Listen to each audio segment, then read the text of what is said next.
Bien, amigos, estamos de vuelta. Les voy a confesar, estamos aquí programando el próximo programa y sé que vamos a tener una audiencia, bueno, increíble. Estamos hablando con el abogado Luis Díaz acerca de arrendamiento comercial, que es lo que nos compete en este momento.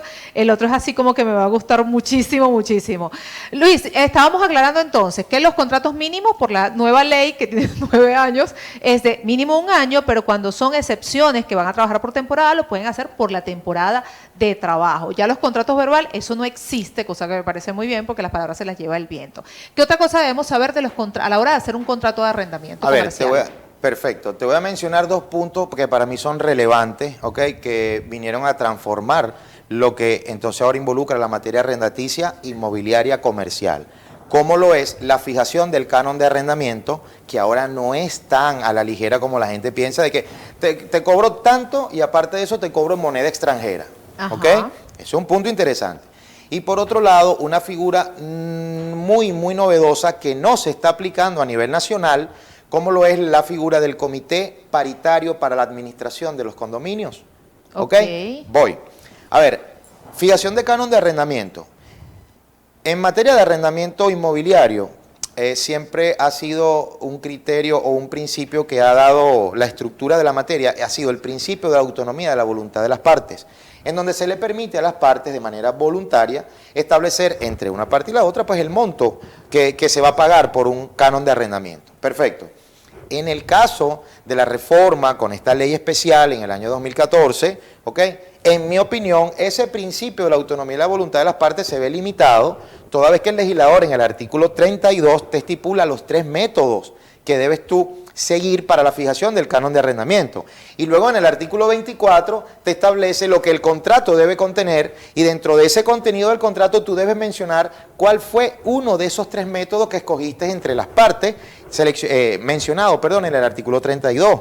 Entonces fíjate que no es tan fácil y no es que son $100 al mes, son 300, ya va. Y después tienes la prohibición del cobro en moneda extranjera estipulada en el literario del artículo 41 de la norma. O sea, es decir, los cánones de arrendamiento deben cobrarse en bolívares. El canon de arrendamiento debe cobrarse en bolívares, incluso voy a aprovechar de mencionar la sentencia ahora muy reciente y que se ha puesto muy de moda, que fue la del 25 de julio de este año 2022, emanada de la Sala Constitucional del Tribunal Supremo de Justicia, en donde se empezó a correr el rumor de que se había ya liberado la prohibición y se podía cobrar en dólares en Venezuela, ya por lo menos salimos de esa tranca, ya los locales comerciales se pueden cobrar en dólares. Eso es falso. La sentencia, que es la que se está basando, pues, o la gente se está basando en esa sentencia, del 25 de julio del 2022, emanada de la Sala Constitucional, no establece, sí establece que para ese caso en particular, el caso que se estudió en ese momento, la Sala Constitucional dijo, sí, un momentico, desaplícame la prohibición del literario del artículo 41, porque en este caso particular se considera inconstitucional, pero no tiene un efecto general. ¿Ok? Entonces, mientras no se desaplique ese literal E, mientras la sala no diga el literal E del artículo 41 queda desaplicado, como sí lo hizo con el literal que prohibía la aplicación del arbitraje, ahí sí lo hizo la sala, ese literal E del artículo 41 sigue vigente y por tanto la prohibición de cobrar en dólares el canon de arrendamiento en materia comercial sigue vigente. Entonces, es falso que usted puede cobrar en dólares. Ahora, primero que qué bueno que aclaraste eso porque creo que todos creíamos que podíamos cobrar en dólares. Pero yo puedo fijar, porque para nadie es un secreto, Luis, que la mayoría nos hablamos aquí en dólares. Correcto. De hecho, tú le dices a las personas, cuesta 50 bolívares, la gente te dice, ¿y cuánto es eso en dólares? Porque ya tenemos la mente dolarizada. ¿Yo puedo fijar un canon de arrendamiento en dólares y cobrarlos en bolívares?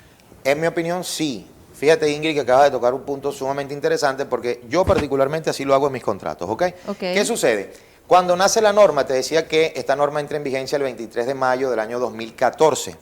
Estábamos en Venezuela bajo la presencia de un sistema, o mejor dicho, había una ley que prohibía el ilícito, y te hablaba del ilícito cambiario. Es decir, en donde solamente se le permitía era al Estado venezolano realizar transacciones en moneda extranjera, más no a los particulares.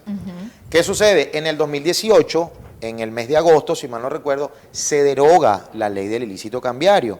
Y el mes siguiente, en septiembre del mismo año 2018, específicamente en fecha 7 de septiembre, se celebra el primer convenio cambiario. Y en ese convenio cambiario, en el artículo 8 de ese convenio, se abren las ventanas a las negociaciones entre particulares en moneda extranjera. Entonces, ¿qué te quiero decir con esto? Usted, aparte de ese convenio cambiario, tenemos el 128, artículo 128 de la Ley del Banco Central de Venezuela, que nos permite establecer como moneda de cuenta a cualquier moneda extranjera, pero como moneda de pago a la moneda de curso nacional. Ok. Entonces, eso que acaba de decir es interesante. Sí, tú puedes, en mi opinión, bajo este fundamento, tú puedes establecer el canon de arrendamiento en moneda extranjera, pero la obligación del pago de la misma va a ser en moneda de curso nacional, tomando en consideración la tasa del Banco Central para el momento del pago. No es el paralelo, ni es el que tampoco a las partes le dé la conveniencia. No, es tomando en consideración la tasa del Banco Central de Venezuela. Perdón, precisamente por eso el artículo 24, entre tantas cosas que te exige para la elaboración del contrato, te exige que el contrato tenga el contenido de una cuenta bancaria a la cual se va a realizar el depósito de ese pago de canon de arrendamiento. Ahora, evidentemente, al estar fijado en dólares pero pagado en bolívares a una tasa que sabemos que, así se habla del Banco Central, es variante, hoy pagas $300, mañana pagas 315, después pagas 320 para llegar a 400. Entonces me imagino que muchos seguirán pagando en moneda extranjera, aún siendo ilegal, siendo abogado del diablo, porque sabemos que es así. Me quedan 4 minutos, otros puntos que hay que tocar importantes, sí, cómo no, para dejarte hablar y que el público pueda enterarse bien. Ok, perfecto. Te mencionaba, Ingrid, que aparte de, la fijación del canon de arrendamiento, que ha sido algo bien novedoso, te hacía referencia al artículo 32, a las tres modalidades que son un canon fijo, un canon variable o un canon mixto. Pero más allá de estos 3 métodos que establece el 32, te devuelve al 31, que es el que te va a regular, o mejor dicho, te va a exigir que realices un avalúo previo al inmueble, porque el canon de arrendamiento, en el caso de escoger la modalidad del fijo o del mixto, que lleva una porción fija, el canon de arrendamiento va a depender del valor del inmueble. La ley te estipula una fórmula para poder calcular, para poder fijar el monto máximo del canon de arrendamiento. Entonces, fíjate, eso tampoco se está cumpliendo.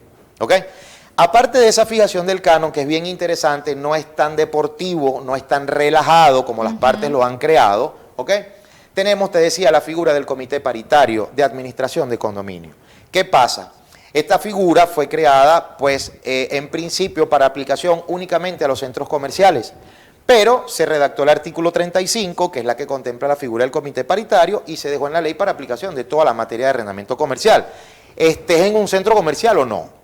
Ahora bien, lo que sí queda claro es que esta figura es únicamente aplicable a los inmuebles que estén sometidos al régimen de propiedad horizontal, es decir, un local que esté dentro de un centro comercial y que este centro comercial tenga la obligación de cumplir con un condominio.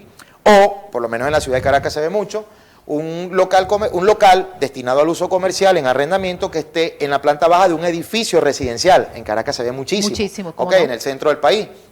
Entonces, estos son los inmuebles que van a estar sometidos a que la administración de ese condominio, establece el 35, esté coordinada por un comité paritario para la administración de ese condominio. ¿Y qué es el comité paritario? El comité paritario fue creado en la ley, pues en el artículo 35, repito, cuyo propósito del legislador fue que hubiese de manera equitativa, o regular, para que de manera equitativa entre arrendadores y arrendatarios no se tomasen decisiones arbitrarias en condominios que vayan a afectar al arrendatario. Por ejemplo, y con esto concluyo, en cualquier reunión, asamblea de propietarios se aprueba cualquier presupuesto porque la obligación del pago del condominio le corresponde según el contrato al arrendatario, porque así lo establece el artículo 37. Entonces es muy fácil para un propietario levantar la mano y decir, apruebo eso, pues no lo va a pagar él. Exacto. Entonces el comité paritario se crea con la intención de regular esa toma de decisiones arbitrarias o ilegales incluso, porque a veces no se trata de gastos comunes, se tratan de gastos que no son comunes pero recaen sobre el arrendatario porque así lo estipula el contrato y no debe ser así. Oye, qué interesante, Es Luis. sumamente interesante. Es mucha información y mucho desconocimiento que definitivamente... Y poco tiempo. Y poco tiempo, pero como dicen, de lo bueno poco para que vuelvas y continuar con este tema. Quedamos pendientes, por supuesto, lo que es arrendamiento ya de vivienda, lo que es los otros comercios. Hay muchos puntos que tratar y bueno, por supuesto, encantada de que estés aquí, que vuelvas nuevamente. Ya tenemos el próximo programa, va a ser, señores, acerca de Aquellas personas que no pagan condominio, me encanta porque yo amo cuando se aplica la ley. Amo cuando las personas creen que no se puede hacer nada porque me fui del país y debo un año de condominio. Amo ese tema y ese es el próximo que vamos a tocar con Luis, Dios mediante. Número telefónico donde te puedan ubicar, Luis. Listo. 0414-190-6918. Ese es mi teléfono personal. Vamos a repetirlo, por favor. 0414-190-6918. Excelente. Gracias por tan buena información, Luis. Nos vemos pronto. Siempre a tu orden. Siempre vamos a estar ahí pendientes para llevarles a ustedes excelente información. Vamos a una pausa. En la próxima parte conoceremos acerca de maestras Jimenas. No se vaya. Ya regresa Evolution Magazine.